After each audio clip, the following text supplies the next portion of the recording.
Halo semuanya, selamat datang di channel MS Creator. Terima kasih telah berkunjung ke channel ini. Dan di video kali ini saya akan merangkum alur cerita dari film San Andreas yang rilis pada tahun 2015 lalu.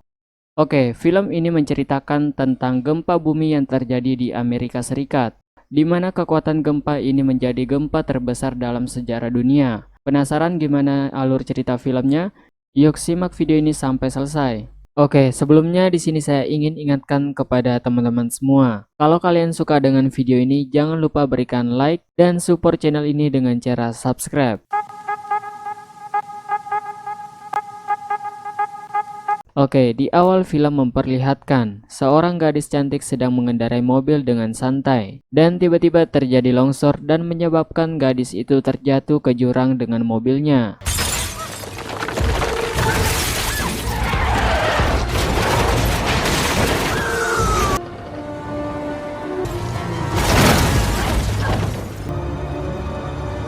Tak berselang lama, tim regu penyelamat datang bersama dengan dua orang reporter atau wartawan. Mereka pun berhasil menemukan gadis itu yang bernama Natalie. Setelah ingin menyelamatkan Raymond Gaines yang diperankan oleh Dwayne Johnson sekaligus aktor utama dalam film ini, kita sebut saja Ray. Di sini tidak melihat jalan untuk ke sana dan memutuskan harus memiringkan helikopter.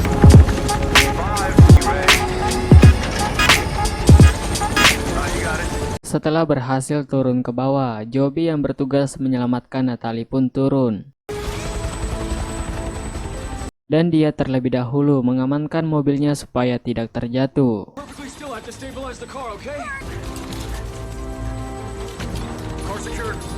Setelah ingin menyelamatkan Natalie, tiba-tiba mobil bergerak dan menjepit tangan Joby. Ray yang melihat situasi itu memutuskan untuk turun tangan dan menyelamatkan Natalie.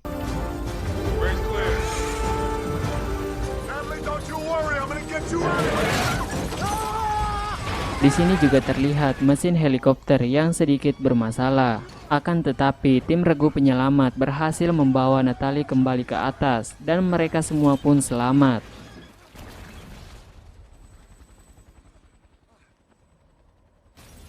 Di awal film aja sudah disuguhkan dengan aksi yang menegangkan.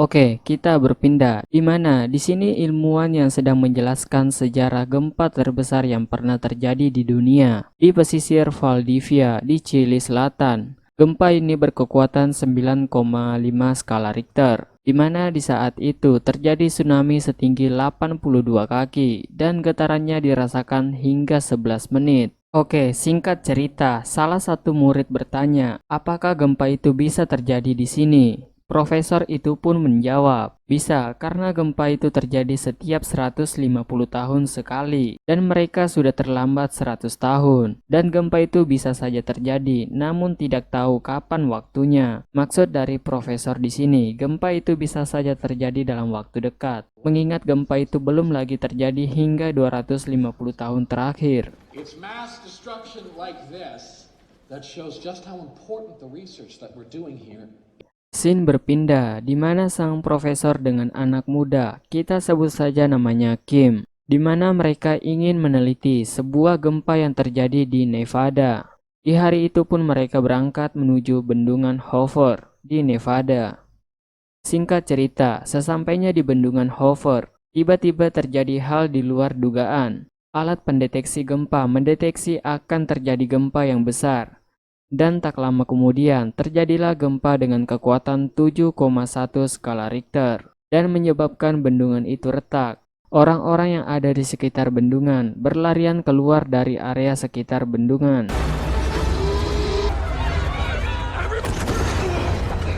Kim yang sudah keluar dari dalam terowongan melihat anak kecil menangis. Karena merasa kasihan, Kim pun menyelamatkan anak itu. Setelah ingin sampai di garis batas, tiba-tiba bendungan retak dan kaki Kim tertusuk besi dan menyebabkan dirinya tewas karena terseret arus.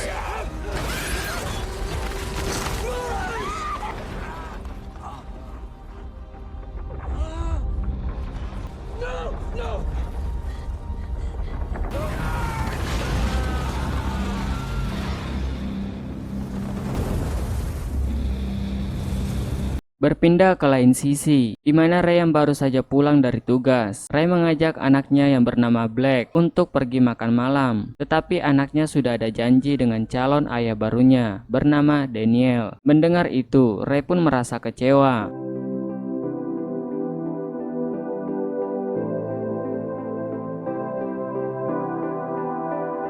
Kita berpindah ke sisi lain, di mana Profesor Lawrence kembali ke kantornya. Dan dia dihampiri dua wartawan sebelumnya yang bersama dengan Ray. Singkat cerita, di mana sang profesor menjelaskan bahwa dia sudah memprediksi gempa ini, tetapi tidak ada yang mempercayainya. Dan inilah waktu yang tepat untuk membuat semua orang percaya. Tak berselang lama, datang rekan kerja Profesor Lawrence. Dia menjelaskan bahwa gempa yang terjadi terus meningkat menjadi 8,2 hingga 8,5 skala Richter. Dan di sini, Profesor Lawrence menunjukkan sebuah peta di mana jika lempengan tektonik yang terus bergerak, dimulai dari San Andreas menuju Los Angeles dan menuju San Francisco, itu bisa saja terangkat karena gempa.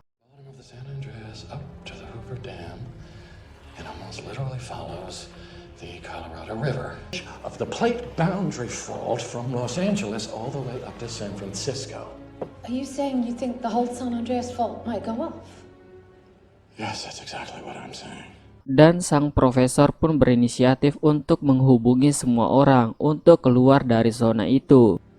Who should we call? Everybody. Scene berpindah ke Black dan Daniel, di mana Daniel adalah bos dari sebuah perusahaan, bos dari segala bos. Saat Daniel masuk dan meninggalkan Black, di sini Black bertemu dengan seorang pria bernama Ben Taylor yang ingin melamar pekerjaan dan ditemani adiknya bernama Ollie yang cerewet. Hi, I'm Ollie. You know, you're quite beautiful. Thank you. Scene berpindah ke ibu dari Black yang bernama Emma. Di sini Emma sedang bertemu dengan teman-temannya, biasa acara reuni. Tak berselang lama, Emma mendapatkan panggilan dari Ray. Oke, di sini saya jelaskan terlebih dahulu. Emma ini adalah istri dari Ray, tetapi mereka berpisah karena suatu hal. Nanti kalian akan tahu. Oke, kita lanjut. Saat masih menelpon, Emma melihat piring dan sendok bergetar. Dan tak lama kemudian datanglah gempa yang mengguncang dengan kekuatan yang besar. Dan semua orang pun merasakannya. Oh, Jesus, Ray, I gotta get out of here. Where are you? Emma, listen, get as many people as you can and get to the roof. I'm in the helo and I'll get you from there, okay? Okay. Hold on! Lawrence! The Richter just jumped through 6.5 to 8.5! Sir, it looks like the whole San Andreas fault line is being activated. And it's heading towards San Francisco. Kita berpindah ke Black dan Daniel. Di saat Black dan Daniel ingin meninggalkan kantor itu, tiba-tiba terjadi gempa yang dimana di saat itu mereka berada di parkiran bawah tanah. Dan supir mereka pun menancap gas untuk keluar dari tempat itu. Tetapi mereka mengalami kecelakaan di mana bangunan runtuh dan menimpa supir itu dan mati. Di sini kaki Black terjepit oleh kursi di depannya. Daniel yang keluar dari mobil mencoba menyelamatkan Black. Tiba-tiba terjadi gempa susulan. Daniel yang terlihat ketakutan berlari keluar dan mencari bantuan. Tetapi tembok bangunan runtuh dan menimpa Daniel. Hal itu membuat Daniel seperti orang trauma dan kebingungan.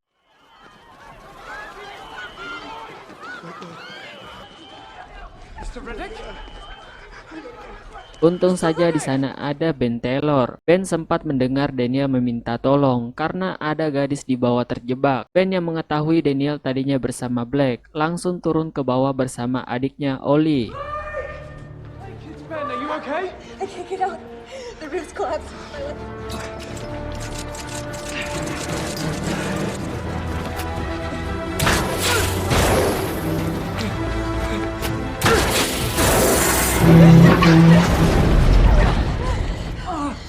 Mereka pun berhasil menyelamatkan Black.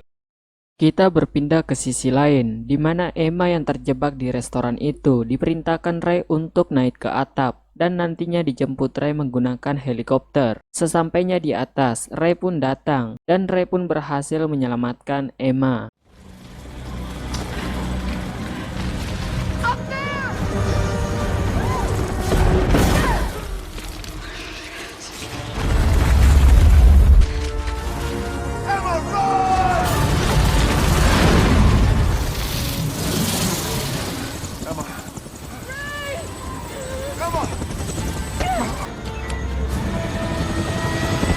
Kita berpindah lagi ke Black dan Ben, di mana mereka berlari menghindari runtuhan dari gedung-gedung. Dan setelah merasa aman, Black memutuskan untuk menelpon ayahnya, tetapi ponsel di saat itu tidak berfungsi. Black pun menyarankan mereka harus menemukan toko elektronik. Mereka pun berhasil sampai di toko elektronik. Dengan kecerdasannya, Black berhasil menghubungi ayahnya dan memberitahu keberadaannya. Blake? Ayah Black memintanya untuk pergi ke tempat yang tinggi, tepatnya di Menara Koet yang pernah mereka kunjungi. Where? Go there. That's where we'll meet. Stay strong, honey. I'm coming to get you. So how's your dad going to pick us up? Kita berpindah ke Profesor Lawrence. Ia dan temannya terus melihat gempa ini semakin meningkat getarannya dan belum selesai. Dia pun mencari salah satu orang di lab media untuk diajaknya bekerja sama untuk membagikan informasi ke semua orang. Hell yeah, man, I'm in. Sweet, bro. Get your laptop. Let's go.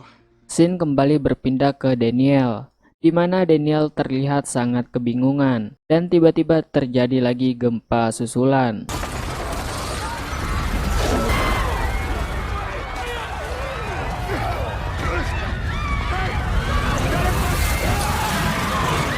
Scene berpindah di mana Ray dan Emma pergi ke California, tempat keberadaan Black. Di perjalanan mesin helikopter bertambah rusak, di mana di awal film tadi saat aksi menyelamatkan Natalie, mesin helikopter memang sudah rusak. Dan di sini Ray pun harus mendaratkan helikopter itu.